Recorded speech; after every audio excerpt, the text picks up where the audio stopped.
Hello and welcome to another Chelsea chat. And I couldn't do this last night. I was too annoyed. I watched that game and I feel sorry for those of you that went to the game, that spent money and time and effort going to watch that.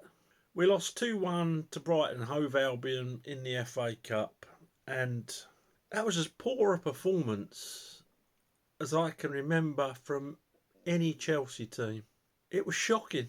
It was lucky their goalkeeper probably had a bet on himself to let Cole Palmer's cross somehow escape into the net, because other than that, was it 2 shots on target? One, Enzo Fernandez right near the end.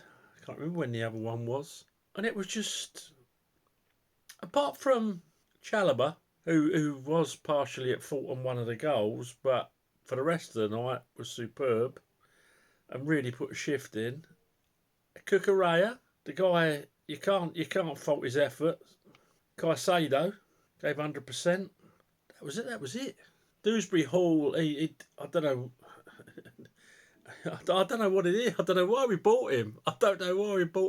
Selling Conor Gallagher and buying Dewsbury Hall, that's like getting... I mean, Conor Gallagher's not the most gifted footballer in the world, but his heart, made up for it. And he never failed to give 100% in a Chelsea shirt.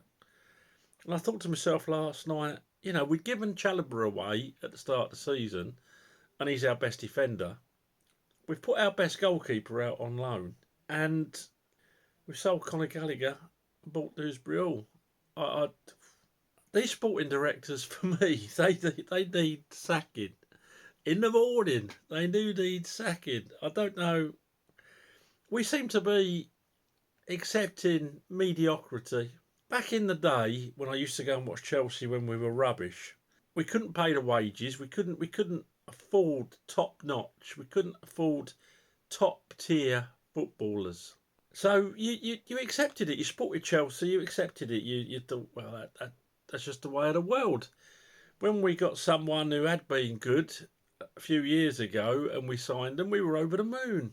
But things have moved on. These Yanks have spent £1.2 million on players, and we know better than before it. They're buying people for the balance sheet. They're buying young players for the balance sheet, and they're not buying players or investing in that team for success. It's as simple as that. And the other thing is, when you buy mercenaries, they haven't got the heart.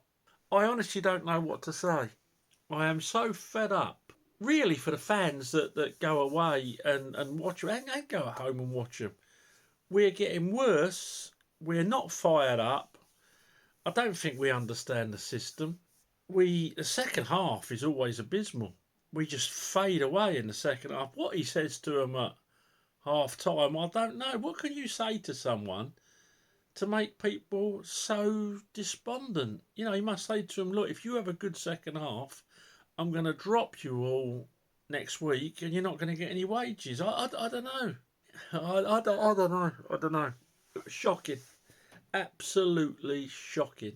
Beaten by a team that's won 2 of their last 12 games and lost 7-0 last week. And compared to us, they looked proper at it.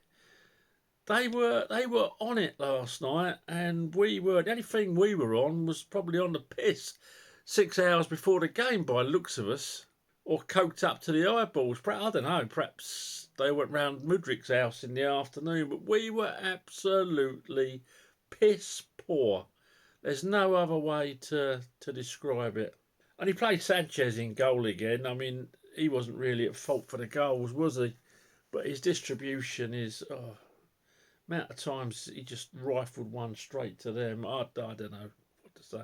Anyway, I'm sorry, folks. I am fed up. I am fed up with watching overpaid prima donnas fail to turn up. I'm sorry. Right, let me just score them. Sanchez in goal gets a 4. Gusto, he looked the business under Pochettino, but I don't know what's happened to him. But last night he wasn't at the races. Gusto gets a 4. Tosin gets a 6. Chalobah gets a 6.5. Cucurella gets a 6.5. In front of them, Caicedo gets a 6.5. Dewsbury Hall gets a 4. In front of them, Sancho gets a 4. Cole Palmer gets a 5. Neto gets a 5.5. And Nkunku gets a 3. I've never seen a bloke put so little effort in, and on the one chance he gets, he don't want to take it with his left foot. He loops a stupid pass over the top of people when you've got two of the tallest centre halves in British football. He loops a ball over to Cole Palmer. I felt like turning the television off at that point. And Kunku don't want to be there. That's obvious. And you'd think he would, I don't know, you'd think he'd want to take his chance. It looks like apathy at best, doesn't it? I know he's playing out of position. You know, he likes to play that deep role, but, put a shift in for Christ's sake. Absolutely shocking. Anyway, that's me. I'm sorry, let me know what you think. Well done to all those fans that went away. I feel you deserve to have your tickets refunded. Oh, I got to score Maresca. Maresca didn't get a 1 for last night because he had his kit on, he had his Chelsea garb on, and he turned up. They weren't fired up. They obviously weren't playing for the manager last night, and he's got the cheek to sit in a press conference and say the fans have got to stick with us. Do your job, set them up with tactics where they know what they're doing. If something's not working, adapt it. Do something else about it. And most of all, get them fired up. Make them want to play for that badge. I'll tell you what, if I was Cole Palmer, I'd be off at the end of the season. Real Madrid, yeah, go on then. Not going to win anything here. And they're not. They're not. We've decided after the Roman years that we will now accept mediocrity. The new owners are in it for a profit, so they're just buying future products in hope that one or two will be world superstars and they'll make a fantastic profit. And they're using your money as well as their money to make sure that balance sheet can be ticked off and makes a profit at the end of 10 years. That's all they're doing. Okay, listen, let me know your thoughts. Please subscribe to the channel if you want to be as depressed as I am. And speak to you soon after the next Brighton game. Up to Chelsea.